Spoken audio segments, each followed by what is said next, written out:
Hello friends, welcome to civil concept Tamil. இன்றைக்கி நம்ம என்ன பார்க்க போகிறோம் அப்படின்னா, நீங்கள் பில்டிங்கில் பண்ணக்கூடிய சில தவறுகள் வந்து நம்மளுக்கு வந்து பின்னாடி ஒரு பெரிய பிரச்சனையை வந்து கொண்டாந்து விட்டுரும். ஸோ பெரிய கஷ்டத்தை வந்து கொண்டாந்து விட்டுரும். ஸோ அதை பற்றி தான் இந்த பதிவில் வந்து பார்க்க போகிறோம்.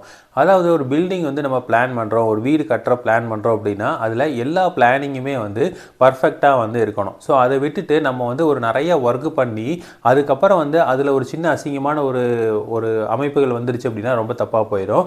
இப்போ ஒரு உதாரணத்துக்கு நீங்கள் பார்த்துட்டு இருக்கிற ஒரு இமேஜில் பாருங்கள். இந்த வீடியோவில் வந்து நம்ம வந்து மேலேருந்து வர்ற அந்த ரெயின் வாட்டர் இருக்கும்ல, அந்த ரெயின் வாட்டர் வந்து அதாவது மழை தண்ணி வந்து வர்ற பைப் வந்து எலிவேஷன்லேயே வந்துருச்சு. ஸோ அந்த எலிவேஷனில் இவ்வளோ கஷ்டப்பட்டு வந்து என்ன பண்ணியிருக்காங்க அப்படின்னா ஒரு அமைப்பை வந்து கொண்டு வந்திருக்காங்க. ஸோ அதுக்கு வந்து எவ்வளோ ஆள் கூலி ஆகிறது, எவ்வளோ மெட்டீரியல் செலவாயிருக்கு, எவ்வளோ பெயிண்டிங் வந்து டிஃப்ரெண்ட்டாக அடிச்சிருக்காங்க. ஸோ இத்தனையும் பண்ணி ஒரு பைப்பை கொண்டாந்து நம்ம வெளியில் விட்டுருக்குறோம் அப்படிங்கிற பட்சத்தில் அது பார்க்குறக்கு நமக்கு வந்து கண்டிப்பாக அழகாக இருக்காது. ஓகேங்களா? ஸோ இது வேறு வழியும் இல்லை. ஏன்னா வந்து நம்ம வாட்டை வந்து அந்தளவுக்கு வந்து வாட்டை கரெக்டாக கொடுத்துருப்போம். ஏன்னா வந்து நமக்கு மூளைக்கு தான் வந்து தண்ணி வரணும் அப்படின்னு நம்ம வந்து வாஸ்துப்படி வாட்டம் கொடுக்குறோம்.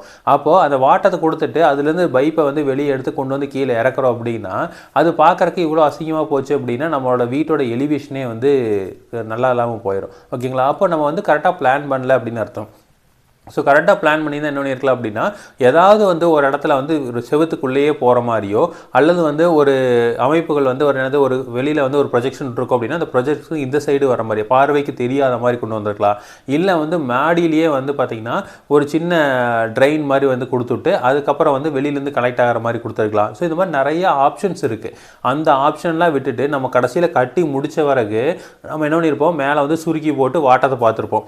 வாட்டத்தை பார்த்ததுக்கப்புறம் இங்கே தான் தண்ணி வருது, இப்போ இங்கேருந்து நம்ம என்ன பண்ணணும், கொண்டு போகணும் அப்படிங்கிறக்காக நம்ம என்ன பண்ணிட்டோம், வேறு வழி இல்லாமல் நம்ம செவத்துக்கு வெளியிலேருந்து ஒரு பைப்பை போட்டு எல் ஒரு ஜாயிண்ட்டை போட்டு நம்ம என்ன பண்ணிட்டோம், கொண்டு வந்துட்டோம். ஸோ இப்போ இந்த மாதிரி ஒரு பிரச்சனைகள் வருது அப்படின்னா நம்ம வந்து கரெக்டாக பிளான் பண்ணல அப்படின்னு அர்த்தம். ஸோ இவ்வளோ காசு போட்டு வீடு கட்டி கடைசியில் இந்த மாதிரி ஒரு ப்ரொஜெக்ஷன் வந்து வெளியில் வந்திருக்கு அப்படின்னா அதை வந்து பார்க்குறவங்களுக்கே நமக்கே வந்து ஒரு மாதிரி கஷ்டமாக இருக்கும். ஓகேங்களா? ஸோ இது நம்ம பண்ண வீடு கிடையாது, இது ஒரு எக்ஸாம்பிளுக்காக நான் எடுத்திருக்க வீடு தான். ஸோ இப்போ இதில் பார்த்தீங்க அப்படின்னா நம்ம வந்து கரெக்டாக பிளான் பண்ணல அப்படிங்கிற பட்சத்தில் நிறைய பிரச்சனைகள் வர்றதுக்கு வாய்ப்பு இருக்குது. அப்போ நம்ம சின்ன தவறுகளை வந்து எப்படி மினிமைஸ் பண்ணுறது அப்படின்னா கரெக்டாக வந்து பிளான் பண்ணணும். இப்போது இந்த அமைப்புகள் இந்த இடத்துல தான் வரப்போகுது அப்படிங்கிற பிளானிங் வந்து முன்கூட்டியே எல்லாமே வந்து பண்ணிடணும்.